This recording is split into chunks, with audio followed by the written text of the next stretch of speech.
Welcome to All Things Cardio-Oncology. My name is Steve Caselli. I'm the Executive Director of ICOS.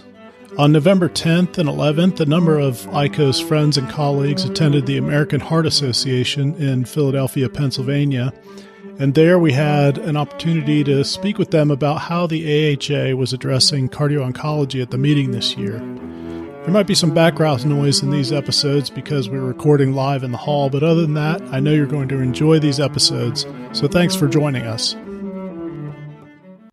Dr. Daniel Addison, who is the co-director of Cardio-Oncology program at Ohio State, is going to talk to us about one of the sessions he was participating in today about health equity in cardio-oncology population. Okay, thank you, Ali. So, it was wonderful to have the opportunity today to really come together to talk about kind of contemporary but important issues. And really, that was really the space of equity within the space of cardio-oncology. As many of you know, over the last few years, AHA has taken a particular interest in this area, as well as a number of entities, particularly inclusive of ICOS, that have really tried to address a number of the issues that we see commonly with our patients. So to that end, we had a number of speakers today who really were able to focus on multiple aspects of these issues, particularly related to the patient outcomes and care, and then also related to the workforce.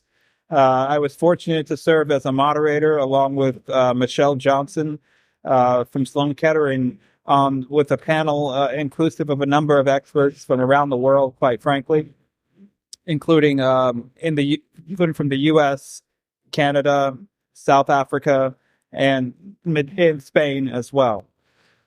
So within that session, we heard a number of both data and synopsis of really where things stand, both on the disparities aspect and equity aspect for patients. But then we also heard about kind of the contemporary circumstances within the workforce.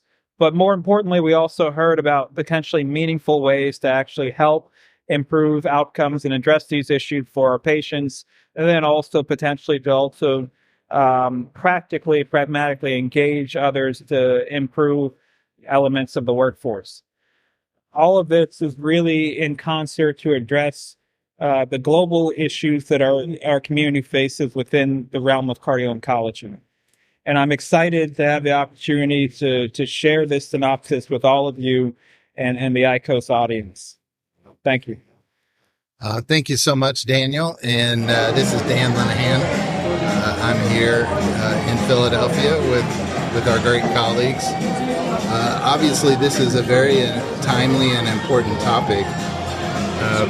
I think the biggest issue is certainly when you're talking about U.S.-based concerns, then, we have our own set of major important health equity questions. But when you start thinking about it in a broader sense, and you have to incorporate many different healthcare systems, it gets really complex. So I think having a conversation or having multiple conversations about these issues and how we can solve these complexities is really an important asset. So, Daniel, what did you think you learned from today? Thank you, Dan Lenihan. But I really learned, I think, a couple of major things. One, the perspective of how equity in the space of cardio-oncology is seen and addressed from really an international perspective. That is not just a U.S.-focused centric practice. And then two, really practical tools, such as specific ways to incorporate kind of 21st century technologies and social media and other aspects, as well as specific tools. You mean like doing podcasts with a lot of background music? Well, that's one way to do it too. Yes. As always, it's just reflective of real world, which is what we want to do in cardio-oncology.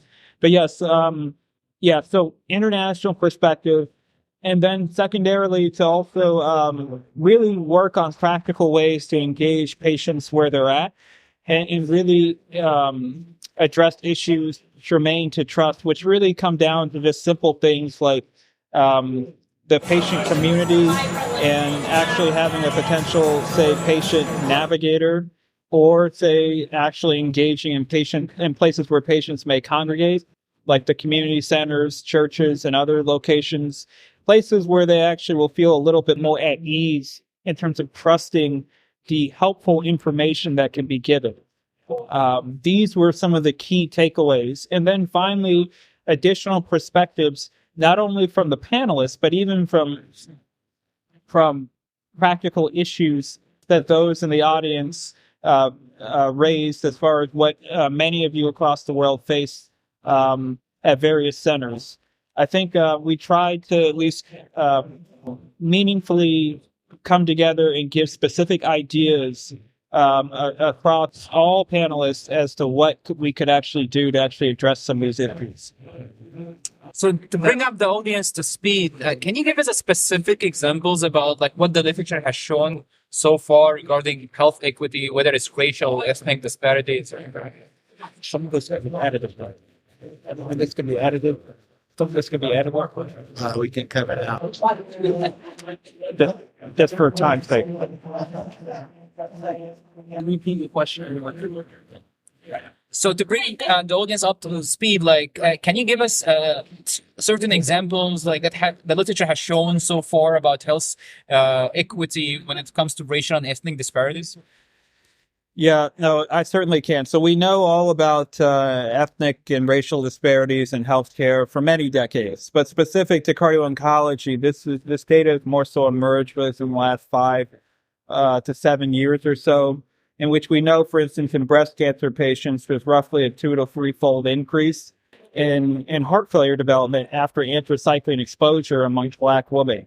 The reasons for this are likely multiple, but are not still completely well understood, and something that all too often we see with our patients as far as manifestations of cardiotoxicity that could otherwise potentially be addressed or even prevented. So I think one major cause of disparities or health inequity, at least in my view, not only in the U.S., but in other countries, is when you're talking about really expensive therapy. And, we are so blessed to, for the most part, we're able to get that therapy, or it's able to be part of the treatment regimens. But in other countries where those therapies are just out of range, they're not able to use them. And so they have to use different therapeutic protocols, or maybe an older one than a more contemporary one. How do you think we address those things? I mean, I think this is a real challenge. Yeah.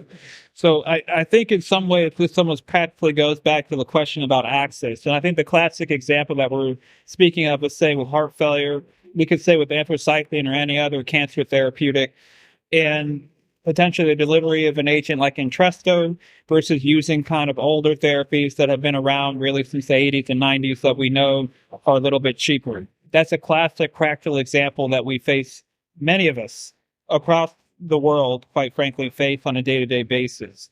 And, to be quite frank with you, I don't think I can necessarily give you today a perfect answer, as much as I can say a multi-pronged approach, which continues to evolve, but at least a multi-pronged approach today. So one is at least recognizing the potential for lack of access, possibly due to financial or insurance issues. That's number one. We have to recognize this and actually check for these things amongst our patients. It's great to talk about all these therapies in clinic, and if you're in a hurry, you may walk away, but the reality is that's not what the patient really needs. They need a little bit more. And then two, actually going the extra mile with ancillary services to potentially engage kind of discount services available for specific or potential medications. Often with things like Entresto, Jardiance, and a number of other therapies, there may be at least either temporary or even longer term supplies that are actually available on discount for those who actually are engaged in specific programs. So many times we don't even really tell our patients, and often we're not even fully aware of these programs. And they vary quite a bit. And then, number three, I think really thinking about pragmatic strategies to actually both screen, diagnose, and manage patients, even in the context of potentially resource-limited settings. It's great for us to talk about some of the great data that was presented today and even some of the late-breaking clinical trials. But the reality is some of our patients and other more resource-challenged areas of the world may not be able to get those therapies for years to come. And so thinking about pragmatic strategies as to how to really get improve outcomes, like whether it's more strategic monitoring, whether it's more focus on the actual parameters that are actually being collected. These are just practical things, even in a resource-limited setting, that can actually be applied. Can you talk us a little bit more about the recent AHA statement that you led about health equity, and tell us more about the efforts that has been placed in that and such a statement, and what are the future goals that we're building on the most recent statement? Yes. So that was a statement really in conjunction with a number of cardio-oncologists who have been committed and interested in the space, inclusive of Mary Branch, Eric Yang, and many others. And really, we wanted to at least encapsulate, as of the year 2023, really the knowledge that we have about really what the state of equity actually is within the space of cardio-oncology, to any potential drivers or mechanisms that might underlie these disparities. And then three, actual pragmatic strategies to actually address these things, both for patients, but even within the workforce as a whole. This was really an effort that generally well aligned also with really the goals and priorities of the American Heart Association over the last few years as well. And I think gave us a unique opportunity to try to address an issue that often we really may just overlook for various reasons, but honestly may contribute dramatically to some of the outcome differences that we see. Hey, Daniel, this has been awesome, and I'm sure your session today really brought up some outstanding and complex issues that we need to struggle with.